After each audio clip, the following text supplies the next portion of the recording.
And we're back. Let me see. I need to drop this. No, that's fine. Okay, sorry, I got confused by OBS for a second, which is not hard for me to do. So yeah, during the break, I took care of a few things, reheated my tea, and then while I was giving the cats some more food, I tripped. Don't ask me how I tripped standing there, but I did, and I spilled cat food all over the floor, so it took me a good amount of time to sweep all that up. I mean, it even got on the carpet on either side of the kitchen floor, so that was a joy. Enough about me. All right, let's get back to it. Let's see, where are we? Oh yeah, Section 5, efforts to obtain email content. I need to get back into the swing of things here.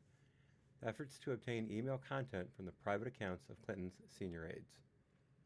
In this section, we address the Midyear team's efforts to obtain email content from the accounts of the 3 senior aides that had the most email communication with Clinton: Jake Sullivan, Cheryl Mills, and Uma Abedin. Sullivan was Clinton's Deputy Chief of Staff for Policy from January 2009 to February 2011, and Director of Policy and Planning at the State Department from February 2011 to January 2013. Mills served as, among other things, Clinton's Chief of Staff during Clinton's tenure as Secretary, and Abedin served as Clinton's Deputy Chief of Staff during Clinton's tenure. According to the LHM, the FBI discovered through its review of emails from various sources that only 13 individuals had direct email contact with Clinton, and that Sullivan, Abedin, and Mills accounted for 68% of the emails sent directly to Clinton. Oops. Forgot where I was at. Hang on. There we go. Sorry about that. Forgot that I wasn't selecting the document. State Department employees told the FBI that they considered emailing Sullivan, Mills, or Abedin the equivalent of emailing Clinton directly. In addition to examining emails to or from these senior aides within the original 30,490 emails produced by the State Department, the investigators obtained emails from the State Department for each of their official state classified and unclassified email accounts. Based on a review of these emails and other evidence, the investigators determined that, in addition to their official state email accounts, Sullivan and Mills used personal Gmail accounts, and Abedin used a personal Yahoo account and her Clinton email account to conduct government business. Again, in direct violation of the Federal Records Act. Sullivan, Mills, and Abedin told the FBI that they used their private email accounts for official business occasionally, including on occasion when the official state email system was not functioning properly. Well, Hillary never used her state.gov account, so what would that matter? Sullivan stated that he had the most difficulty using the official state system when he was traveling and on the weekends. I'll take it up with state. Don't go around the rules on your own. The investigators further determined that all 3 of these senior aides either sent or received classified information on their private email accounts and forwarded emails containing classified information to Clinton, although none of the emails the FBI discovered contained classification markings. The 3 aides provided the following explanations to the FBI for their conduct. They did not believe the information contained in their emails was classified. They tried to talk around classified information in situations where there was an urgent need to convey information and they did not have access to classified systems. Some of the information they were discussing had already appeared in news reports, and they relied on the originators of the emails to properly mark them. These explanations were consistent with those provided to the FBI by both the originators of the emails containing classified information and Clinton. Based in part on these explanations, the prosecutors determined that no one, quote, within the scope of the investigation, unquote, including the 3 senior aides, quote, committed any criminal offenses.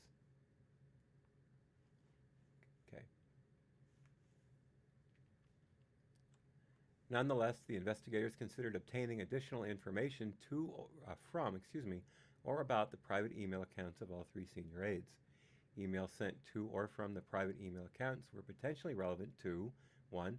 Further reconstructing the full collection of work-related emails and emails containing classified information that were sent to or from Clinton servers. 2.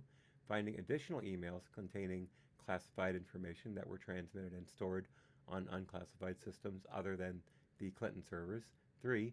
Finding evidence of knowledge or intent on the part of Clinton, the senior aides, and possibly others regarding the transmission or storage of classified information on unclassified systems. 4. Controlling the spill of classified information in unauthorized locations. And 5. Assessing whether there had been a compromise of classified information by hostile actors through intrusion analysis. The Midyear team obtained 2703D orders for non-content information in Mills' Gmail account and Abedin's Yahoo account, and a search warrant for Sullivan's personal Gmail account.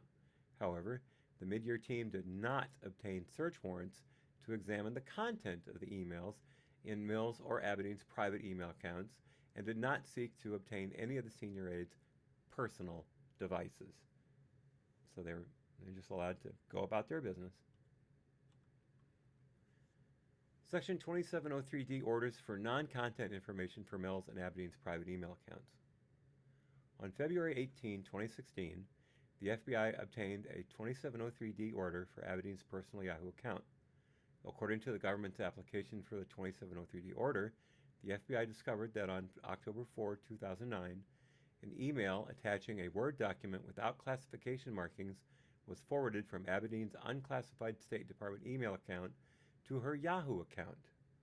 The application stated that the next day, the text from this Word document, with slight edits and reformatted to State Department letterhead, was sent from a State Department employee on SIPRNet, a classified email system, to Cheryl Mills with a classification marking of secret, no foreign.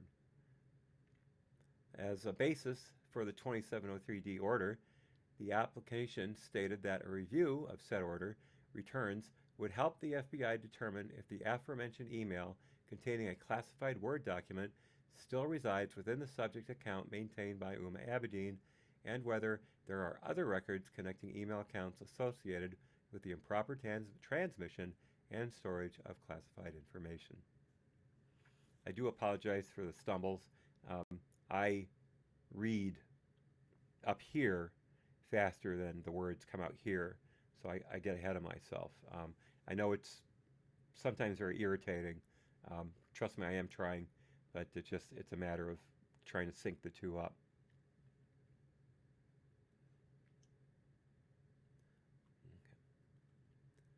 Similarly, on May 31st, 2016, the FBI sought and obtained a 2703D order for Mills' personal Gmail account. According to the government's application for the 2703D order, the FBI discovered that Mills sent or received at least 911 work-related emails to or from her Gmail account during the time she was employed at the State Department. The application stated that the FBI identified 7 emails containing confirmed classified information and an additional 208 emails containing suspected classified information that had not yet undergone formal classification review.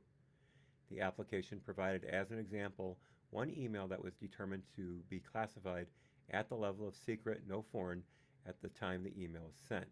None of the emails contained classification markings. We were told by an analyst who focused on handling legal process, and the notes of Strzok and the lead analyst from late May and early June 2016 confirmed that the returns from the 2703D orders for Mills and Abedin's accounts revealed that neither the confirmed classified emails nor any emails to or from Clinton continued to reside in Mills or Abedin's personal accounts as of the date Google and Yahoo searched their servers. How convenient. According to Strzok, in the lead analyst's notes, Abedin's email account contained less than 100 emails from Clinton's tenure as Secretary of State, while Mills' account contained numerous emails from Clinton's tenure as Secretary of State. Prosecutor 2 and one FBI analyst told us that these results provided no basis to conclude that Mills or Abedin had deleted emails to or from Clinton for an improper purpose, because there are various factors that contribute to the preservation of emails in personal email account. Do you know how many emails I have in my accounts First of all, I've got 4 accounts, and I have archived hundreds of emails over just the past couple years, not 4 years. So I find that explanation extremely lacking.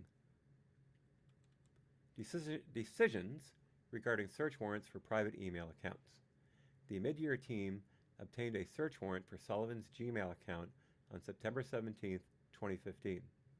According to the search warrant, in reviewing the nearly 31,000 emails provided by Clinton's attorneys to the State Department, the FBI found Sullivan's electronic business card, which identified him as an employee of the State Department and listed his private Gmail address.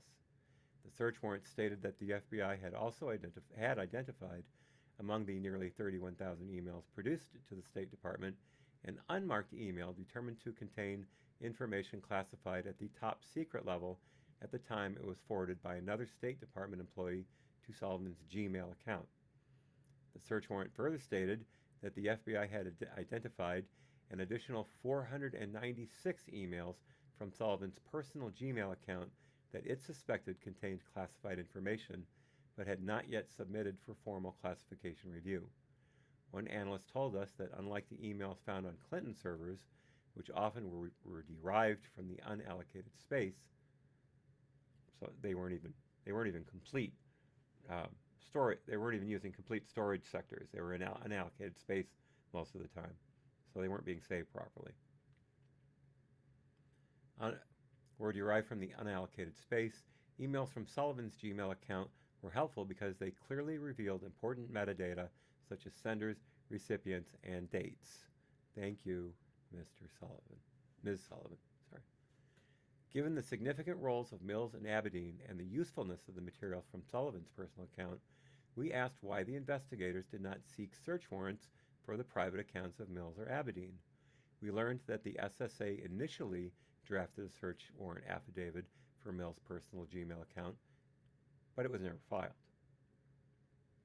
In an email to FBI Attorney 1 and the lead analyst dated March 25, 2016, Strzok listed, quote, email accounts thinking Mills' Gmail account, unquote, as an item that the FBI unsuccessfully sought from prosecutors. Strzok, the SSA, and Agent 3 told us that Strzok advocated in favor of applying for the search warrant, but that the prosecutors rejected the affidavit in favor of a 2703D order based on insufficient probable cause and privilege concerns. Again, they have an outfit in the FBI that does nothing but filter information. It was described as cumbersome in an earlier piece, but it doesn't mean it shouldn't be used.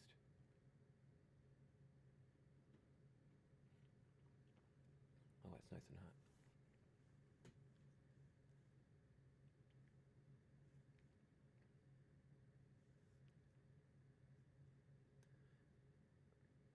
The SSA stated that he disagreed with the prosecutor's position that there was insufficient probable cause for a search warrant because there was evidence that Mills' Gmail account was used for official business and contained classified information. Nevertheless, Prosecutor 2 told us that the FBI never made a follow-up request for a search warrant after receiving the 2703D returns. As discussed above, according to Strzok's and the lead and analyst notes and other evidence, the Midyear team received the returns in late May and early June 2016 and learned that neither the classified emails nor any emails to or from Clinton continued to reside in either account. Not suspicious in the least. Prosecutors 1 and 2 told us that, based on the facts developed at that point, there was likely no probable cause to seek a search warrant. Strzok stated about the proposed search warrant for Mills' Gmail account, quote, I remember we did not get it, and my general recollection is, if we thought it was important and we could have gotten probable cause, we would have done it. I think we just couldn't establish probable cause, unquote. Some FBI witnesses told us that there were reasons to promptly seek a search warrant for Sullivan's Gmail account instead of beginning with the 2703D order like they did with the private email accounts belonging to Mills and Abedin. They stated that unlike Sullivan, Mills, and Abedin had not, based on their evidence, they stated that unlike Sullivan, Mills and Aberdeen had not, based on the evidence that they had reviewed, sent or received TSSAP emails on their personal accounts, and that these were most sensitive emails discovered during the investigation. One analyst stated that Clinton email exchanges with Sullivan were more substantive than her email exchanges with both Aberdeen and Mills. In addition, witnesses told us, consistent with the 302s we reviewed, that Sullivan was a more regular user of personal email for conducting state business, in part because he traveled overseas more often than the others. Oh, Sullivan is a man. I got that wrong. I apologize. Sorry, Sullivan. Prosecutor 2 told us that Sullivan was treated differently from Mills and Aberdeen because the information contained in the top secret email sent to Sullivan more clearly constituted classified information and national defense information than the information contained in the emails sent or received by Mills and Aberdeen, all the ones that you could find. Prosecutor 2 stated there was a fundamental difference in the nature of information that we knew was in Jake Sullivan's account versus the information that was in Aberdeen's account and Mills' accounts. In addition, Prosecutor 2 told us that the prosecutors would have had to obtain criminal division approval to obtain a search warrant for Mills' Gmail account, given that she was an attorney. Prosecutor 2 told us that, while they would have sought the approval if they believed it was appropriate, this was among the factors they considered in deciding what process to use. So in other words, it was too difficult for them to go through a more rigorous process, so they just decided to wing it. Access to personal devices for Clinton's senior aides. Another potential means to obtain the emails to or from the private accounts of Clinton's senior aides would be to obtain access to their personal devices, such as laptops or cellular telephones, on which copies of such emails might reside. Such access could possibly have been obtained by consent or via search warrant. As described in Section 8D of this chapter, the Midyear team obtained, through consent agreements with Beth Wilkinson, the laptops that Mills and Samuelson used to call Clinton's emails for production of her work-related emails to the State Department. However, the investigators did not seek access to the private devices used by Sullivan, Mills, or Aberdeen during Clinton's tenure at State, even though it was proven they were using those devices to move government email. I'm editorializing. Witnesses told us that the team's focus was on Clinton and obtaining her devices, such as her servers, computers, and handheld devices. Prosecutor 2 stated the scope of the investigation really related to the email systems used by Secretary Clinton and whether on her private email server there are individuals who improperly retained or transmitted classified information. According to one analyst, there were generally two types of devices the team sought: devices that Clinton used and devices to which her emails were transferred. We still going here? Yeah, good. We asked several witnesses why they did not obtain devices used by Sullivan, Mills, and Aberdeen, both as means of searching for evidence of the mishandling of classified information by Clinton and her aides to prevent a further compromise of classified information. Both Strzok and Anderson told us that, at the outset of the investigation, former Deputy Director Giuliano generally advised the team that the purpose of the investigation was not to follow every potential lead of classified information. Strzok stated that Giuliano told the team, "This is not going to become some octopus. The focus of the investigation is the appearance of classified information on Clinton's personal emails and that server during the time she was Secretary of State." Strzok further stated that the FBI's purpose and mission was not to pursue spilled classified information to the ends of the earth, and that the task of cleaning up classified spills by State Department's employees was referred back to the State Department. He told us that the FBI's focus was whether there was a, quote, violation of federal law, unquote. Prosecutors 1 and 2 similarly told us that the department was not conducting a spill investigation and that the State Department was the better entity for that role. Prosecutor 1 stated, quote, "At a certain point, you have to decide what your criminal investigation and what is your criminal investigation and what is like a spill investigation. We could spend like a decade tracking emails wherever they went," unquote. The SSA told us that the Midyear team engaged in several conversations with the State Department regarding the spill of classified information, and the State Department officials expressed concern about the problem and were receptive to resolving it. Generally, the witnesses told us that they could not remember anyone within the team arguing that more should have been done to obtain the senior aide's devices.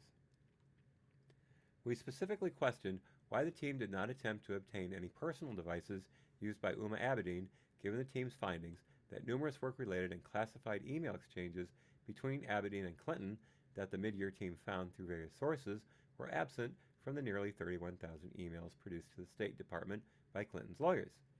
Witnesses told us that they believed there was a flaw in the culling process, which resulted in the exclusion of most of Abedin's ClintonEmail.com emails from the State Department production. We also questioned, 1, the failure to obtain Abedin's devices. Despite that, according to Abedin's 302, Abedin told the FBI she turned both her personal laptop and her personal BlackBerry over to her attorneys to be reviewed for a production of work-related emails to the State Department, and 2, the inconsistency between the decision not to seek Abedin's devices before the July declination and the decision to obtain a search warrant for email on the laptop belonging to her husband, Anthony Weiner, in October 2016. Now that is an excellent point. In response to the OIG's questions regarding the Midyear's team's decision not to obtain the senior aide's devices, Prosecutor 1 told us that he did not remember any, quote, meaningful discussion, unquote, before October 2016 about obtaining the senior aide's devices, aside from the laptops used by Mills and Samuelson to call Clinton's emails for production of her work-related emails to the State Department. The SSA told us that in the beginning of the investigation, the Midyear team wanted to obtain every device that touched the server, but that over time the team realized that this would not be, quote-unquote, fruitful. He stated that OTD personnel told the team that, quote, it was not likely that there would be anything on the devices, unquote, themselves. Some FBI witnesses told us that they asked their senior aides during their Midyear interviews about any personal devices they used for State Department work, and the Midyear team relied on their responses to determine what devices to obtain. So they asked them, hey, is there anything we should know about? No, everything. I've told you everything. Agent 3 told us that the Midyear team asked Abedin whether she backed up her ClintonEmail.com emails, and she responded that her email was cloud-based and she did not know how to back up her archives. He stated that based on this testimony, the team assessed that finding helpful evidence on Abedin's devices was unlikely, so not worth pursuing. Both Strzok and Prosecutor 2 told us that the decision not to obtain the senior aide's devices was a joint decision. Prosecutors 1 and 2 and Strzok further told us that the team did not obtain Abedin's personal laptop and BlackBerry that she used during her employment at the State Department, even after she told the FBI that she gave those devices to her attorneys, because the State Department provided to the FBI Abedin's work-related emails that her attorneys produced from those devices. Thank you, attorneys. Strzok stated that Abedin's attorneys told the Midyear team that they erred on the side of overproducing Abedin's emails to the State Department, and that, unlike the sort process for Clinton's emails used by Mills and Samuelson, there was no reason to believe Abedin's attorney's sort process was flawed. Prosecutor 2 told us, consistent with notes this prosecutor took at a meeting on October 27, 2016, that the only reason the FBI later obtained the Weiner laptop was because, quote, it had ended up in our laps, unquote. We described this issue further in Chapter 9, 10, and 11. Several witnesses told us that tracking down Clinton's devices alone was very challenging. They stated that the investigation would have taken years if the team attempted to seek every possible device that might contain Clinton emails or classified material. For example, Prosecutor 2 stated, I think the idea was that this investigation had to be somewhat focused, otherwise it could spin off into a million different directions. And this investigation could take different forms for years and years and years to come. So, the focus of the investigation was really the private email system.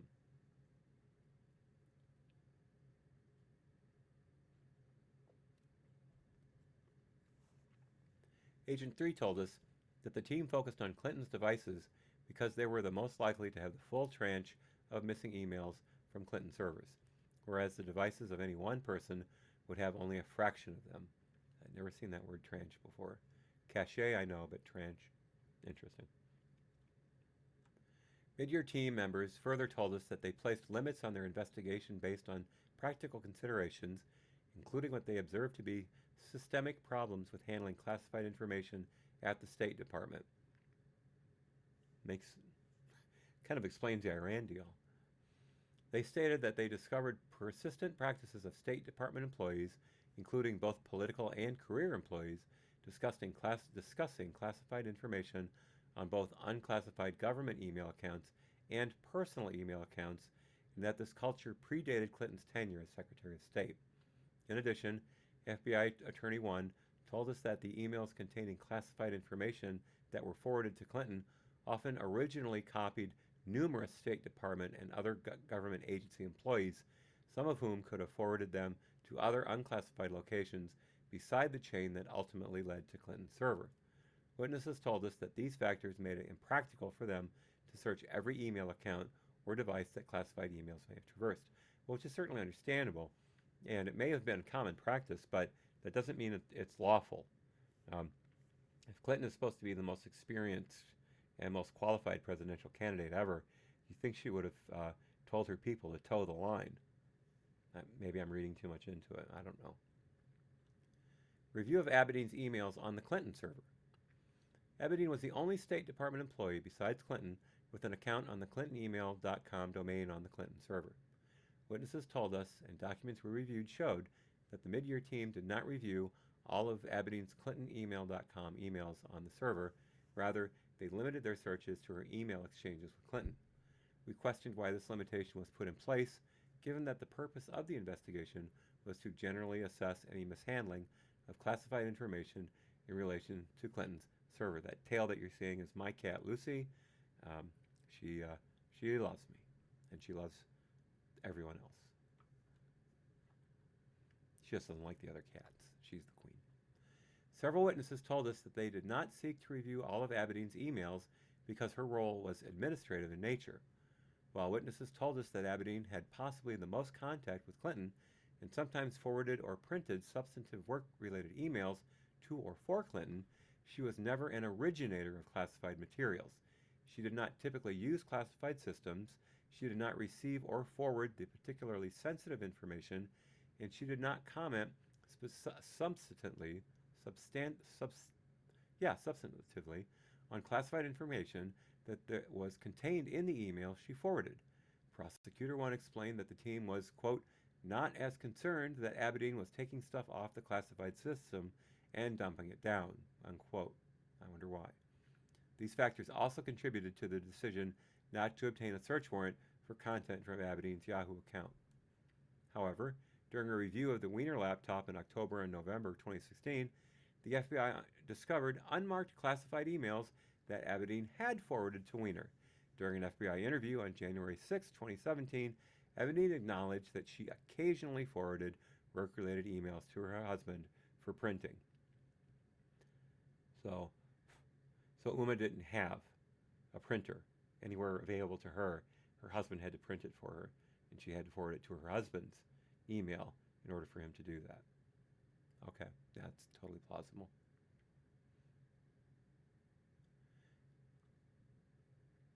Decision not to seek access to certain highly classified information.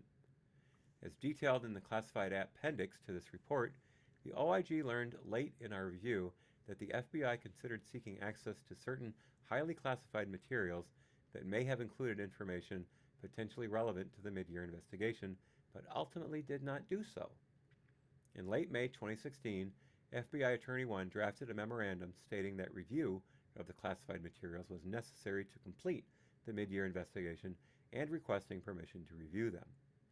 The FBI never finalized the May 2016 memorandum or received access to those classified materials for purposes of the Midyear investigation.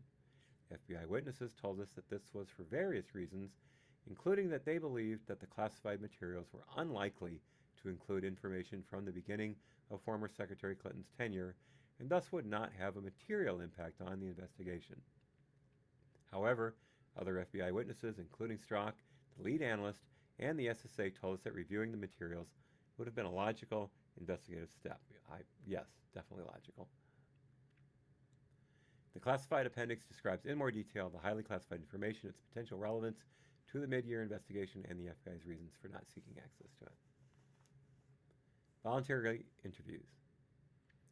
According to the documents we received, the Midyear team conducted 72 witness interviews.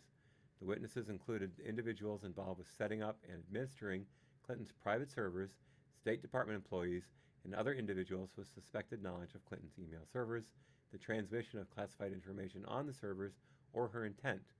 Based on our review, we determined that all witnesses were interviewed voluntarily or pursuant to immunity agreements, and, consistent with the FBI's normal procedure, none of the witnesses were placed under oath or recorded. No witnesses testified before the grand jury.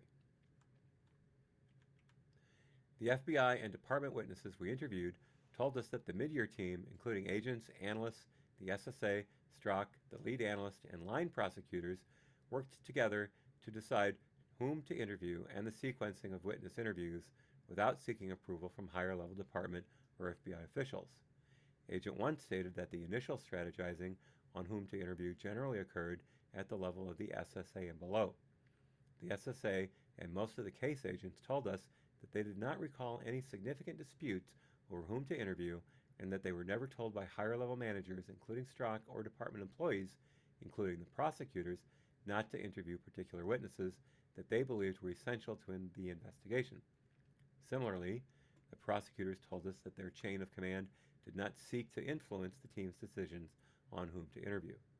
Toscas told us that the prosecutors made him aware of upcoming important interviews, and he briefed that information up the chain, but he and higher-level department officials were not involved in deciding whom to interview.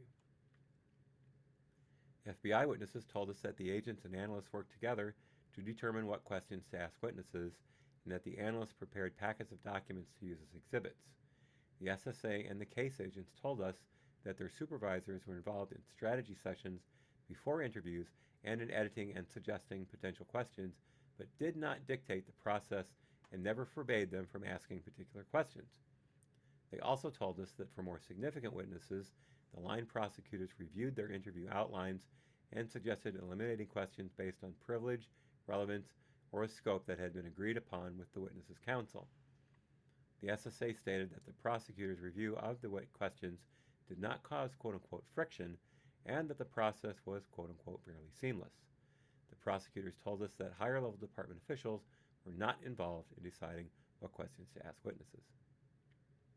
Witness told us and the 302s indicated that the case agents led the interviews and prosecutors and supervisors only attended when witnesses were represented by counsel or particularly significant.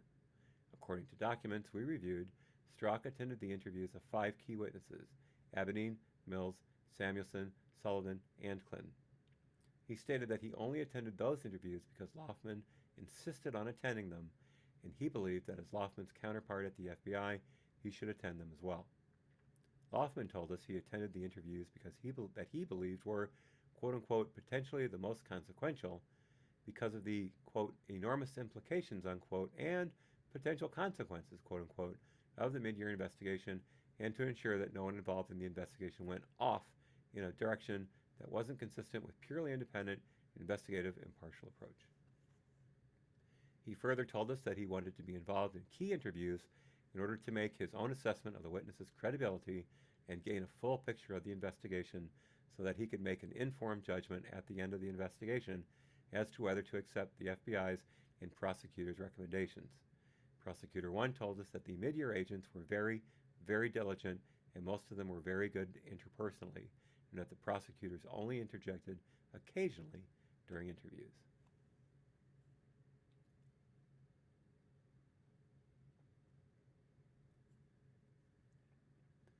We were told that the decision to conduct voluntary interviews rather than subpoenaing witnesses before the grand jury was not controversial or unusual. FBI agents and prosecutors told us that their usual practice is to interview witnesses voluntarily and only resort to grand jury if witnesses are uncooperative or not credible. All of these witnesses were credible. They further told us that the Midyear witnesses were mostly cooperative and credible, and that using the grand jury would have been complicated given the sensitive, classified information involved, which you couldn't find. Prosecutors 1 and 2 and Agent 1 told us that not calling any witnesses before the grand jury was common in mishandling investigations, because doing so would typically require grand jurors to learn about classified information. Before introducing classified information to the grand jury, prosecutors must obtain approval from the USIC agency that was responsible for classifying the information. Prosecutor 1 explained that, although you can put classified information in front of the grand jury, you really would like to avoid that because you're basically exposing people that aren't going to be cleared to the information. Agent 1 stated that he had specialized in investigations concerning the loss of classified information since approximately 2008, and during that time, he had only been involved in 1 or 2 investigations where witnesses were subpoenaed to testify before the grand jury. Agent 4 told us that voluntary interviews are better than the grand jury for rapport building, quote unquote, and obtaining information. Yeah, what about all the immunity you granted? Prosecutor 1 told us that the prosecutors were prepared to issue grand jury subpoenas for any witnesses that refused to voluntarily submit to interviews, like Pagliano, for situations where they believed witnesses were untruthful, or for situations where witnesses provided statements that would be helpful in later prosecutions, and the team wanted to, quote, lock them in, unquote. While all witnesses ultimately submitted to voluntary interviews, the team issued a grand jury subpoena for Paul Gambetta. As discussed in Section 7B of this chapter, ultimately the Midyear team decided that it was unnecessary to question Gambetta before the grand jury. Use immunity agreements. This is where I really want to get into this. The department entered into letter use, or quote-unquote queen for a day, immunity agreements with 3 witnesses in the Midyear investigation: Brian Pagliano, Paul Gambetta, and John Bentel. These immunity agreements and the specific reasons for them are described in sections A through C below.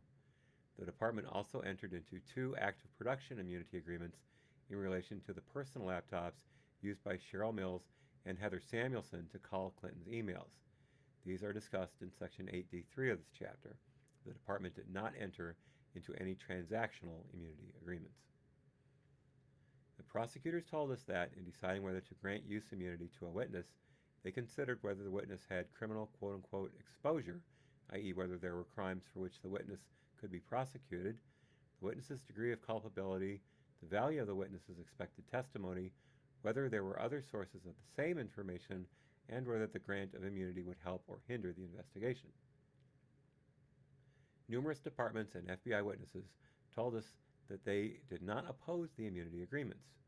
Some witnesses stated that there was nothing unusual or troubling about the nature or quantity of immunity agreements used in the Midyear investigation, especially since so many witnesses were represented by counsel.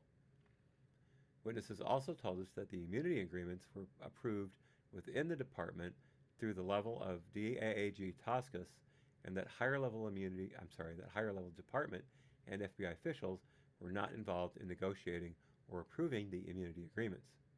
Yates told us that she was briefed about immunity agreements, but since she was not made aware of any disagreements related to them, she did not consider overruling them. Lynch told us that she generally was not briefed or otherwise involved in immunity issues. Regarding Pagliano. As previously noted, Brian Pagliano was an information technology specialist who worked on Hillary Clinton's presidential campaign and later set up the Pagliano server, which was the second of the Clinton servers. The Midyear team entered into 2 immunity agreements with Pagliano: a Queen for a Day use immunity agreement on December 22, 2015, and a letter use immunity agreement on December 28, 2015. Based on our review, the immunity was granted in response to a request by Pagliano's counsel and resulted in at least 2 voluntary interviews that helped inform the FBI's investigation. How much?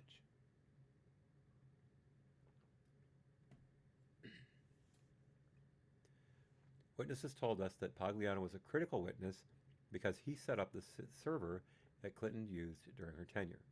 According to Prosecutor 2, Pagliano was uniquely positioned to describe to the FBI the setup and mechanics of Clinton's server, as well as to answer questions regarding possible cyber intrusion. On August 10, 2015, Pagliano's counsel emailed an FBI agent that he was, quote, not prepared to have Mr. Pagliano participate in an interview with the FBI, particularly in the absence of any explanation as to the focus or scope of your prospective questions, unquote.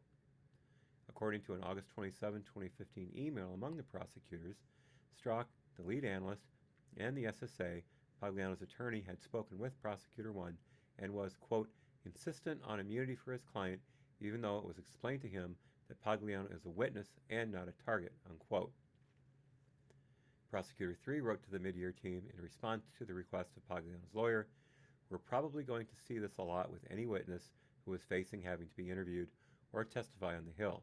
We should all sit down and prioritize witnesses to be interviewed, and decide who it's safe to immunize. According to documents we reviewed, on or about September 4, 2015, Pagliano's attorneys told the Senate Judiciary Committee and the Senate Committee on Homeland Security and Government Affairs that he would exercise his Fifth Amendment rights in response to any questions by the committees about his role in setting up Clinton's private email server. The next day, the Washington Post reported that the Clintons personally paid Pagliano to support Clinton's private email server while he was employed at the State Department. According to emails we reviewed, within days of these allegations, the Midyear team took steps to obtain financial information related to Pagliano from several sources. In addition, the Midyear prosecutors contacted the Criminal Division's Public Integrity Section to consider whether Pagliano should be prosecuted under 18 U.S.C. 209 for receiving outside compensation for government work or for improperly failing to report outside income on financial disclosure paperwork. On or about September 9, 2015, Pagliano pleaded his Fifth Amendment right against self-incrimination in response to questions about the setup of Clinton's email server before the House Benghazi Committee. Of course he did. I mean, that's your right. The Fifth Amendment is your right. I'm not saying he shouldn't have done it. I'm not saying no one should do it. But when you take the Fifth, suspicion reigns supreme. On December 11, 2015, Prosecutor 2 wrote an email to the other line prosecutors notifying them that Penn had declined charges against Pagliano. Then Penn Chief Ray Halser told us that Penn declined charges because Penn prosecutors determined that 1. Pagliano's outside compensation was for work for the Clintons, primarily former President Clinton, not for the State Department work, and 2. Pagliano reported his compensation from the Clintons on federal financial disclosure reports before he was told by the State Department that this was not necessary. Halser further told us that Penn's decision to decline charges against Pagliano was not influenced by the Midyear's team's desire to interview Pagliano, and that Penn was never pressured by anyone within the FBI or the department to decline charges. Then why did he plead the Fifth? Prosecutor 1 told us that around the same time as Penn's declination, the team received a proffer from Pagliano's attorney through which the team confirmed that Pagliano had important information to provide. Thus, on December 22, 2015, the department entered into a Queen for a Day proffer letter with Pagliano. The Queen for a Day letter provided that Pagliano would, quote, answer all questions completely and truthfully and provide all information, documents, and records, unquote, within his custody or control related to the substance of his interview. In exchange, the department agreed that any statements made during his proffer would not be admitted during the government's case-in-chief or at sentencing during any future prosecution of Pagliano. The department would, though, be able to make derivative use of and pursue any leads suggested by Pagliano, use his statements for appropriate cross-examination and rebuttal, and prosecute Pagliano for statements and or information that were, quote, false, misleading, or designed to obstruct justice, unquote. The prosecutors told us that they wanted to ensure that Pagliano was a credible witness and that his statements would be consistent with his attorney's proffer before offering him the broader letter use immunity. 2 FBI case agents interviewed Pagliano for the proffer on December 22, 2015, in the presence of all 4 prosecutors, the CART examiner, and Pagliano's attorneys. Among other things, Pagliano described the setup of the Pagliano server and related equipment, as well as the transition to the PRN server to help inform later OTD analysis of those devices. In addition, Pagliano told the FBI about a late 2009 or early 2010 conversation with Mills in which he conveyed a concern raised by a State Department information technology specialist that Clinton's use of a private email server could violate federal records retention laws. Could? Does. Pagliano told the FBI that Mills responded that former secretaries of state, including Colin Powell, had done the same thing. So what? The FBI relied on this testimony in subsequent interviews, including a later interview of Mills.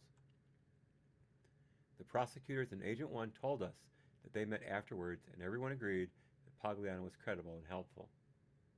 Prosecutor 1 told us that everyone assessed that he was scared but truthful, and that Pagliano might have been even more nervous and less forthcoming had he been required to testify in the grand jury outside the presence of his attorney.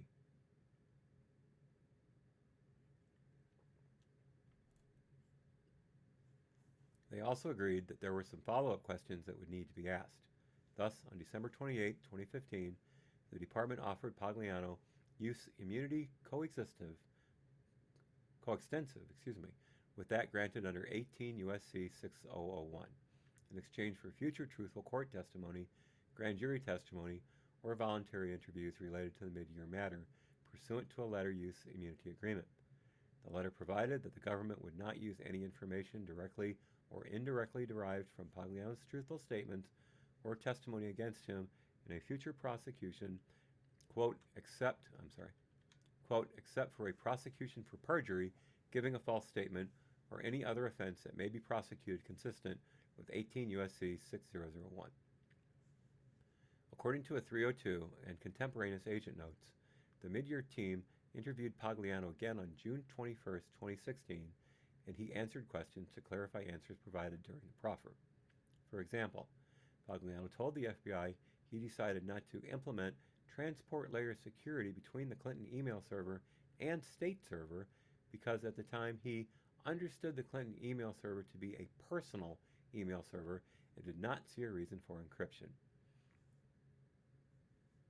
So you weren't told what she was doing. That gives you a little layer of deniability, I'll give you that.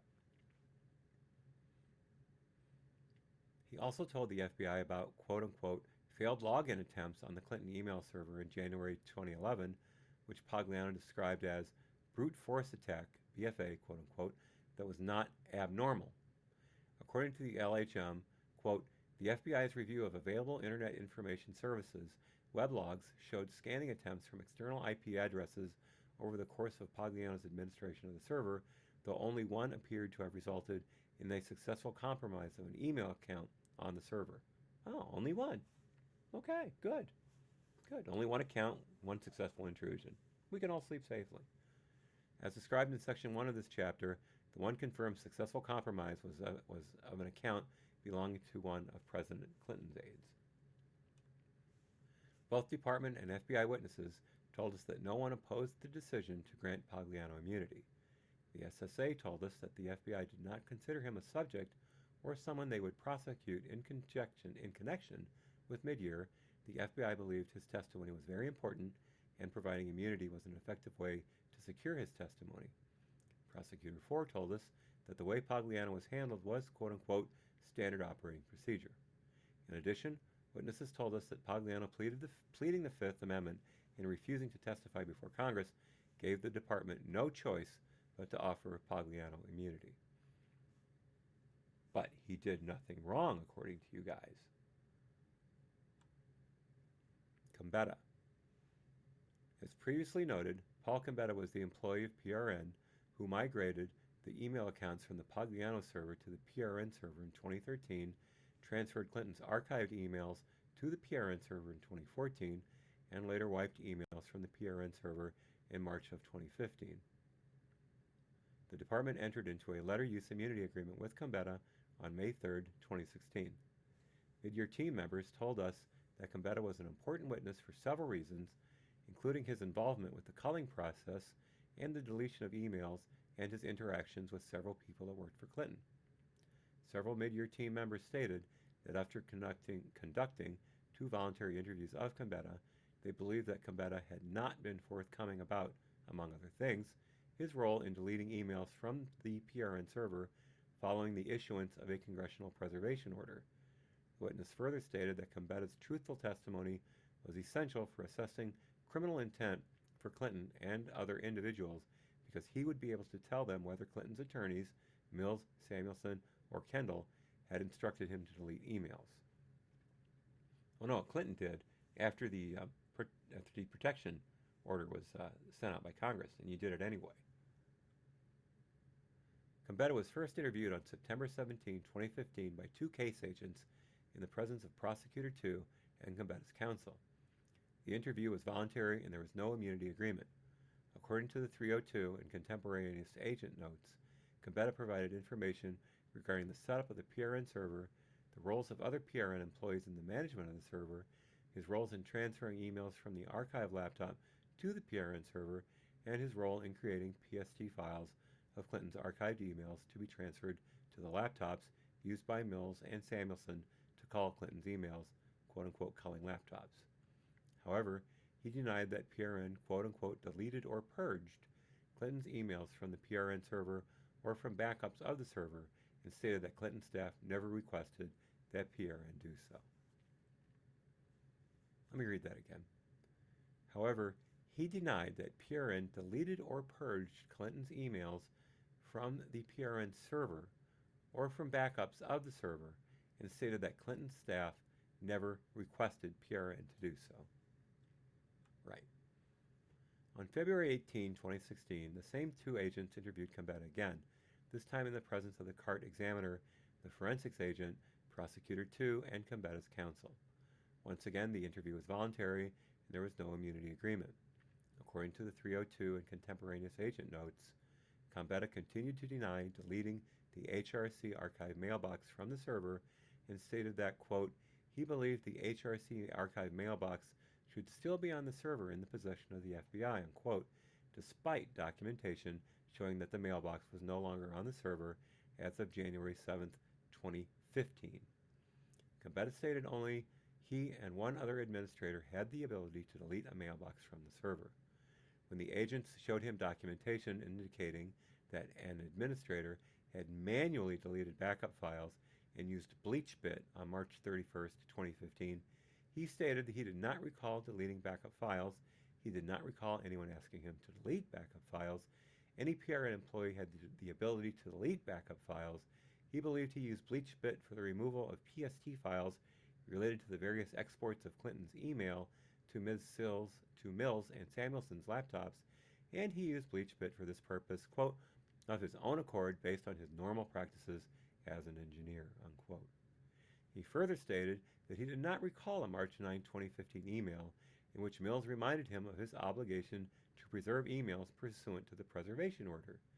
The 302 and contemporaneous notes indicate that the agents attempted to ask Gambetta about documents related to a conference call with Kendall and Mills on March 25, 2015, just before the deletions and use of BleachBit, but his attorney advised him not to answer based on the Fifth Amendment.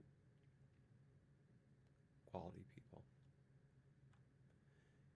During the February 18, 2016 interview, the agents also showed Gambetta an email dated December 11, 2014, in which he wrote to a PRN colleague, I am stuck on the phone with CESC, again, that's Clinton staff again.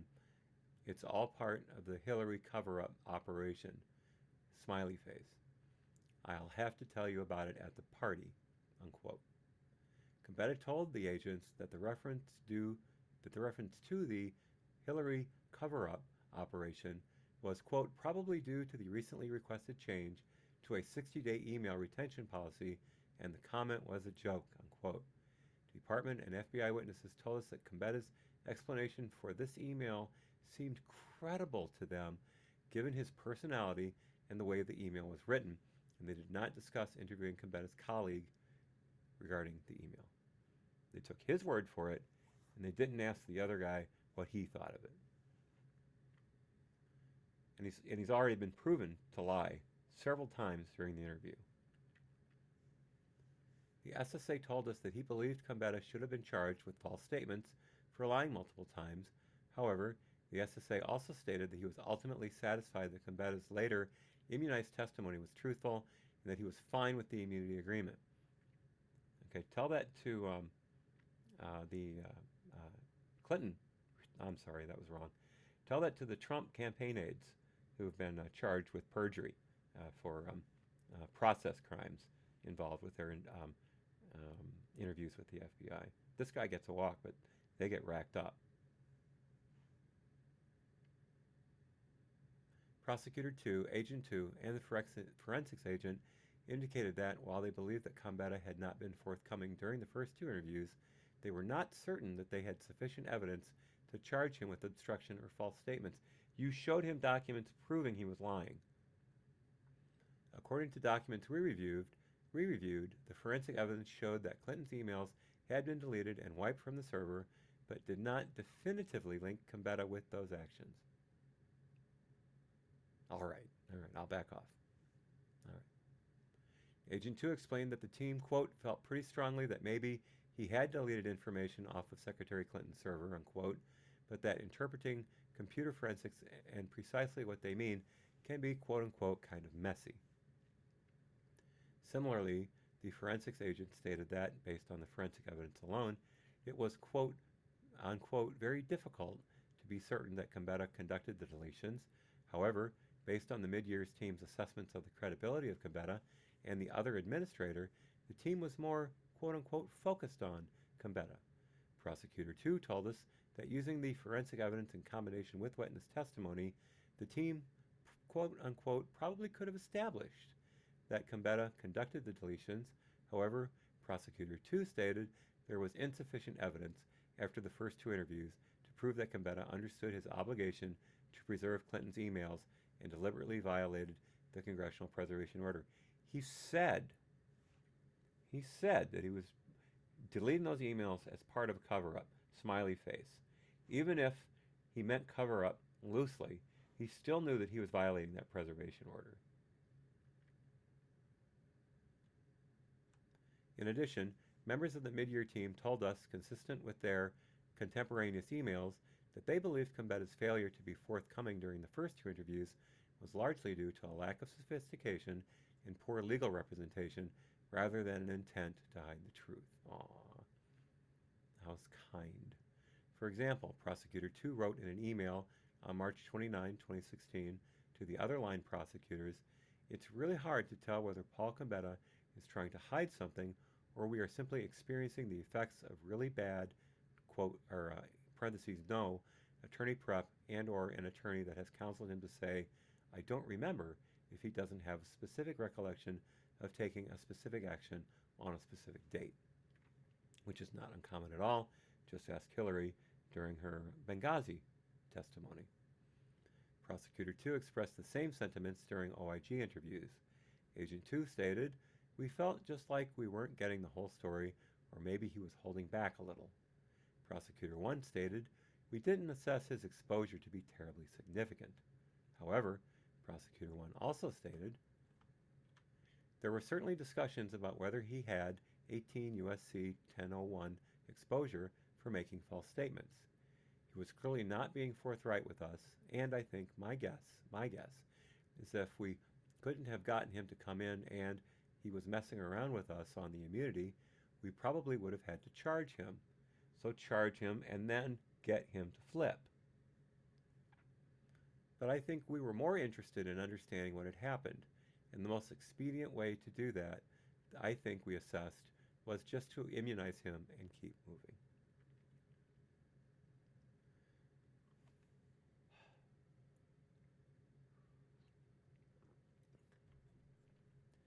I'm probably splitting hairs, but this is just driving me crazy, how wishy-washy they were in treating these witnesses.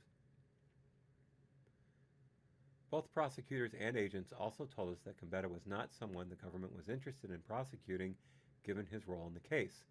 So again, charge him with deception and then flip him. Agent 1 told us that the absence of evidence that Gambetta knew anything about the content of the emails on Clinton's server minimized the FBI's interest in prosecuting him. Prosecutor 4 stated, "I was concerned that we would end up with obstruction cases against some poor schmuck on the down that had a crappy attorney who didn't really, if I was his attorney, he wouldn't have gone in and been, hiding the ball in the first place." And so at the end of the day, I was like, look, let's immunize him. We've got to get from point A to point B. Point B is to make a prosecution decision about Hillary Clinton and her senior staff well before the election if possible. And this guy with his dumb attorney doing some half-assed obstruction did not interest me, so I was totally in favor of giving him immunity. Prosecutor 2 told us that Combetta's counsel was quote-unquote concerned that the mid-year team would, quote, want to charge somebody to show we had done something, quote-unquote, yeah, like Mueller, and, quote, go after some low-level person like Combetta to make a point, end quote, like Papadopoulos. Prosecutor 2 stated, quote, that was never our intention, unquote, and, quote, it was in our interest to make him and his counsel feel comfortable enough that they were going to give us the facts that we needed to figure out what happened in this case, unquote. Comfortable? Immunity, that's pretty comfortable. In the March 29, 2016 email exchange, the four-line prosecutors weighed two approaches to dealing with Combetta. One, offering letter use immunity and only issuing a grand jury subpoena if Combetta did not comply or was untruthful during an immunized interview, versus two, issuing a grand jury subpoena first and withdrawing the subpoena if Combetta was cooperative and truthful during a voluntary immunized interview the morning before a scheduled grand jury appearance. In support of the second approach, Prosecutor 4 sent an email stating that it was, quote, common for witnesses to play games early in high-profile investigations as they try to figure out the lay of the land, unquote, and noting that a grand jury subpoena was a quote-unquote powerful tool in this situation. On April 8, 2016, the department subpoenaed Combetta to appear before the grand jury on May 3, 2016. Along with the subpoena, Prosecutor 3 wrote an email to Combetta's attorney that the FBI intended to, quote, continue its interview of Combetta and go over any relevant documents with him, unquote, on May 3rd, and that, quote, in the event he needs to appear before the GJ, that would likely occur, unquote, the following morning. The prosecutors and agents explained to us that the plan was to interview Combetta on May 3rd and place him in the grand jury on May 4 if they assessed that he was still uncooperative or untruthful. On the evening of May 2nd, Prosecutor 3 wrote to the other prosecutors that they would need to discuss whether to put Combetta in the grand jury on May 4th. He wrote, regardless as to how he answered the questions, I could see the FBI advocating that we put him in the GJ. Prosecutor 4 responded, I would prefer that we did not put him in the GJ without a clear, articulable reason for doing so, but we can discuss. Prosecutor 4 told the OIG, generally, I think people overestimate the value of the grand jury to get people that are lying to tell the truth. My experience, I've had the best luck working with defense counsel or having very aggressive interviews with them personally, one-on-one, which I would typically not want to do in the grand jury. You know, if I'm going to beat somebody up to get them to tell the truth, I don't want 23 grand jurors sitting around while I'm yelling at somebody. You're afraid of offending the grand jury jurors? Okay. The prosecutors told us that Combetta's attorney had informed them in advance of the May 3rd meeting that Combetta would plead the Fifth Amendment in the grand jury. They further told us that they believed they had no real choice but to grant Combetta immunity. That's because you didn't go after him hard enough to begin with. You gave him every chance to finally come to the conclusion that he needed to plead the Fifth. They further told us they believed they had no real choice to grant Combetta immunity. They stated that they did not consider charging Combetta with a crime and then seeking his cooperation against other witnesses because they did not believe he had significant criminal exposure. In addition, Prosecutor 1 explained that if the department had dropped or lowered charges against Combetta in exchange for his cooperation, a defense attorney would have used the cooperation agreement to impeach Combetta's credibility at subsequent trial. That's what lawyers do. So you handle the case properly, you do a recorded interview, you dot your I's, you cross your T's, and you take away the ability to impeach the witness. I am not a lawyer. Accordingly, on May 3rd, 2016, the department entered into a standard letter use immunity agreement with Combetta. The terms of this agreement were identical to the terms incorporated into the Pagliano letter use immunity agreement. Specifically, in exchange for Combetta providing truthful information during FBI interviews, as well as truthful testimony during any grand jury or court appearances, the department agreed that it would not use his statement or testimony or any information derived from it during a subsequent criminal prosecution, quote, except for prosecution for perjury, giving a false statement, or any other offense that may be prosecuted consistent with 18 U.S.C. 6002. Both the prosecutors and the FBI agents involved with Combetta's interview told us that the decision to grant Combetta use immunity was not controversial and that everyone agreed that it was the most effective way to obtain the information they needed from him.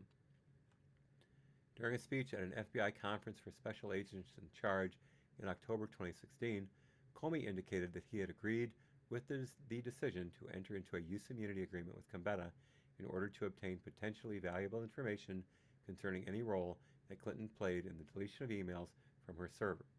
Responding to the complaint that the Midyear team